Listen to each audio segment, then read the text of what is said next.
Emmanuel Macron rempile pour un deuxième mandat à la présidence de la République. 58,6% des voix contre 41,4% pour Marine Le Pen. Un score historique pour l'extrême droite lors d'une présidentielle. Pour en parler ce matin, nous sommes en ligne avec le conseiller régional du Rassemblement national de la Vienne. Bonjour Éric Soula. Bonjour madame et bonjour à tous les auditeurs de France Bleu. Un troisième échec pour Marine Le Pen à la présidentielle et pourtant elle salue une victoire éclatante. C'est qu'elle ne croyait pas à mieux? Bon, en tant que conseiller régional, je suis naturellement déçu. Mais en termes de voix, nous avons une belle progression, voire une forte progression dans la régionalité. La progression, c'est une chose, mais ça reste une défaite. L'objectif, c'est de compter le plus de voix possible ou c'est de remporter la présidence? Forcément, c'est de remporter la présidence. Nos scores sont quand même là. Nous avons augmenté de 7 points quand même par rapport à 2017. C'est énorme. Sur le département de la Vienne, nous faisons plus de 8 points et nous sommes très bien implantés donc dans la réalité. Alors qu'est-ce qu'il a manqué à Marine Le Pen pour faire plus? Elle a dénoncé hier les méthodes déloyales, brutales et violentes d'Emmanuel Macron, je cite. Oui. C'est de la faute de l'autre? C'est de la faute du concurrent? Il y a une partie, c'est sûr.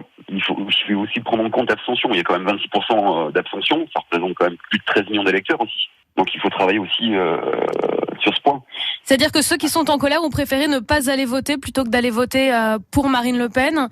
C'est aussi peut-être une question de report des voix, des appels des autres candidats déçus du premier tour qui n'ont pas appelé à voter pour Marine Le Pen.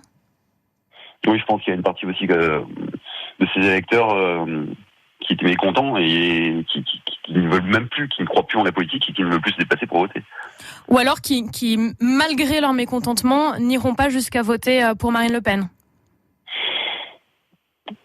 Il y a des voix dans les deux sens. La partie n'est pas tout à fait jouée, ce sont les mots de Marine Le Pen aussi hier soir. Nous lançons ce soir la grande bataille électorale des législatives. Alors comment ça va s'organiser? Éric Zemmour propose un grand bloc national, qu'est-ce que vous en dites? Nous écouterons donc Marine Le Pen, c'est normal, c'est notre présidence. C'est sûr qu'il y aura le troisième tour. Quand on voit sur le département de la Vienne, on est très bien implanté sur 2 circonscriptions. Nous allons essayer de faire le maximum. Nous sommes présents toute l'année sur les marchés, à l'écoute de la population. Un de vos confrères me le disait hier, nous sommes vraiment très implantés au niveau des marchés et des foires. Et ça continuera. Merci Éric Soula d'avoir été avec nous ce matin. Je rappelle que vous êtes conseiller régional du Rassemblement national de la Vienne. Je vous remercie. Bonne journée.